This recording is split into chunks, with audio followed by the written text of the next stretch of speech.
दोस्तों, क्या आप जानते हैं कि महादेव जी को आशुतोष क्यों कहते हैं? क्योंकि आशु का अर्थ होता है जल्दी और तोष का अर्थ होता है प्रसन्न, यानी कि जल्दी प्रसन्न होने वाले। नमस्कार दोस्तों, मेरे चैनल में आप सभी का हार्दिक स्वागत है। आशा है आप सब लोग स्वस्थ होंगे। तो दोस्तों, आज मैं आपके साथ बात करूंगी पवित्र मास श्रावण मास के बारे में, जो कि सौर पंचांग के अनुसार 16 जुलाई से शुरू हो रहा है।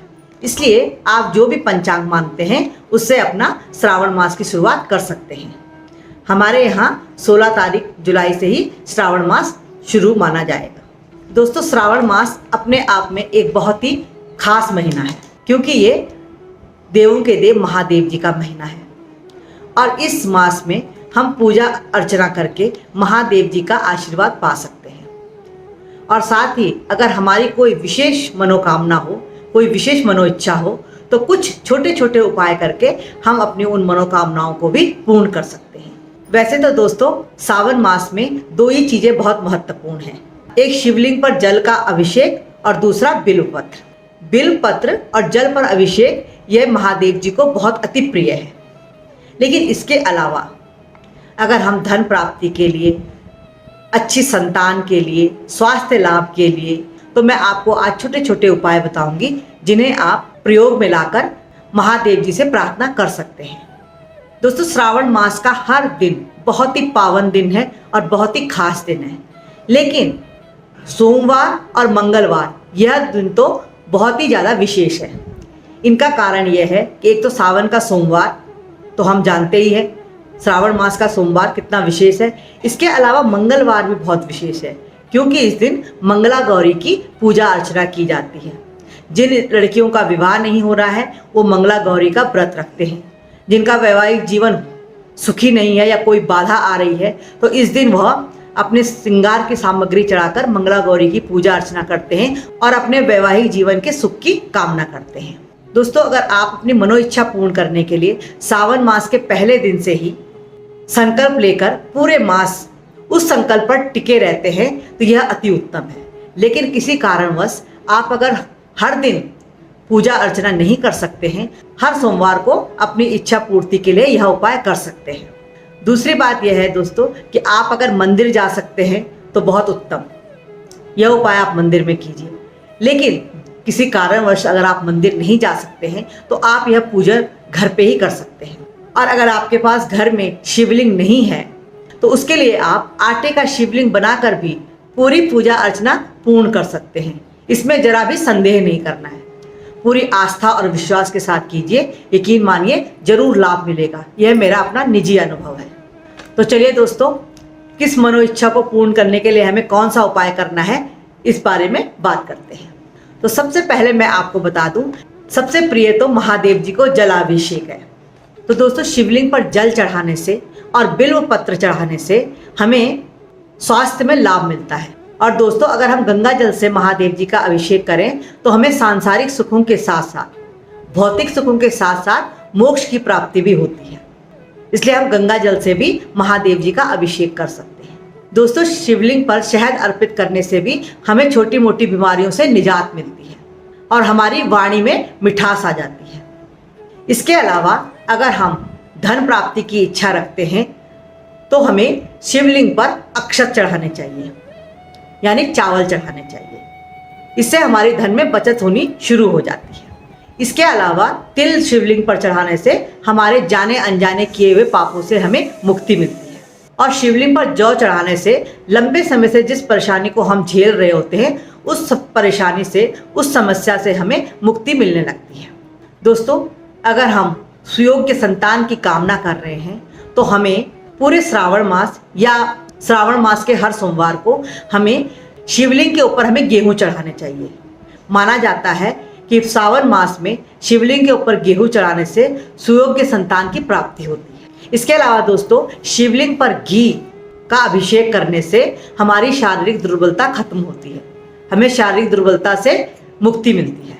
और दोस्तों, इसके साथ ही मैं आपको बता दूं कि दूध में चीनी मिलाकर उस दूध को शिवलिंग पर अर्पित करने से हमारे बच्चों का विकास होता है। तो दोस्तों, आप अपने बच्चे के हाथ से चीनी मिला हुआ दूध टच करके शिवलिंग पर अर्पित कीजिए। मेरी एक प्यारी छोटी सी दर्शक ने मुझसे पूछा, पढ़ाई में मन लगे या ध्यान लगे, इसके लिए हम क्या करें? तो मैं आपको बता दूं कि श्रावण मास में दूध में चीनी मिलाकर शिवलिंग पर अर्पित करने से बच्चों की बुद्धि का विकास होता है। इसके अलावा बच्चों का पढ़ाई में मन लगे, मेहनत तो जरूरी ही है, मेहनत तो करनी ही करनी है पढ़ने में। ऐसा नहीं कि हम मेहनत ना करें और इन उपायों से ही हमारा मन पढ़ने में लगने लगेगा। लेकिन इसके साथ एक उपाय मैं आपको और बताती हूँ। आप शिवलिंग पर थोड़ा सा जल चढ़ाएं और इसके बाद चंदन का टीका शिवलिंग पर लगाएं और उस चंदन के टीके को अपने बच्चे के माथे पर भी लगाएं। और यह उपाय आपको कम से कम 7 दिन तो करना ही करना है, लगातार बिना छोड़े। इससे ज़्यादा कर सके तो अति उत्तम, पूरे माह कर सके तो और भी अच्छा। इससे भी हमारे बच्चों की पढ़ाई में एकाग्रता बनी रहेगी। लेकिन हमें ध्यान रखना है कि इस बीच हम सात्विक बने रहें। इसके अलावा दोस्तों, महादेव जी को गन्ने का रस भी बहुत प्रिय है। गन्ने का रस शिवलिंग पर चढ़ाने से हमें सभी प्रकार के भौतिक सुखों की प्राप्ति होती है।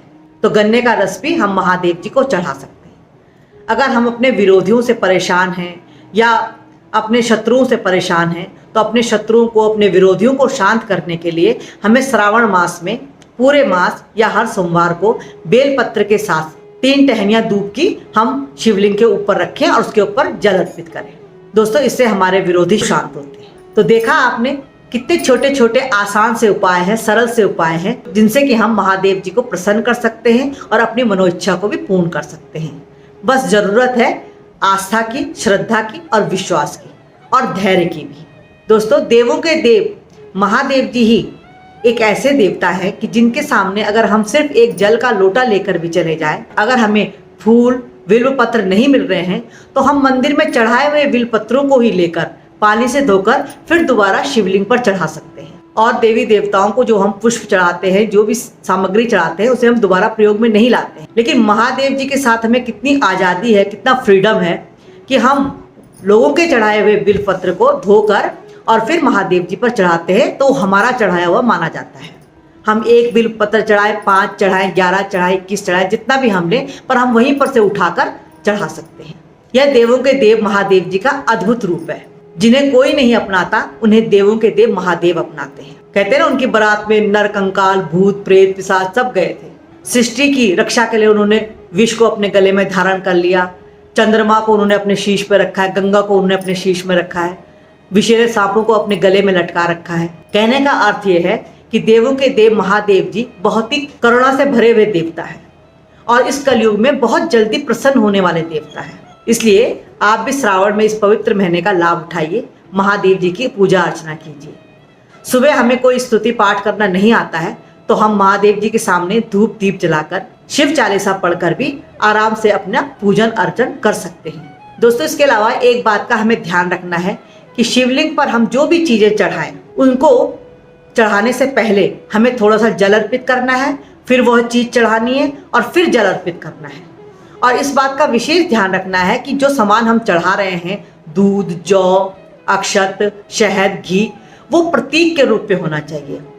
ज़्यादा मात्रा में नहीं चढ़ाना है, उन चीज़ों को वेस्ट नहीं करना है। आप ज़्यादा ले गए हैं तो थोड़ा सा चढ़ाइए, बाकी मंदिर में ही छोड़ाइए, ब्राह्मण अपने आप उठाकर यूज़ कर लेंगे। इस बात का हमें जरूर ध्यान रखना। तो दोस्तों, आशा है आपको मेरी ये जानकारी पसंद आई हो। अगर आपको अच्छी लगे तो आप कमेंट्स कीजिए, लाइक शेयर भी कीजिए और मेरे चैनल से ज़रूर जुड़े रहिए, क्योंकि आप जब मेरे चैनल से जुड़े रहेंगे तभी मैं आपके साथ छोटी छोटी जानकारियाँ शेयर कर पाऊंगी। सावन के महीने में महादेव जी के बारे में जितनी भी बातें की जाए कम ही कम है। लेकिन आज हम यहीं पर विराम लेते हैं और आगे मिलते हैं किसी और जानकारी के साथ। तब तक आप सभी प्रसन्न रहिए, स्वस्थ रहिए। महादेव जी की कृपा हम सब पर हमेशा बनी रहे। इसी कामना के साथ नमः शिवाय।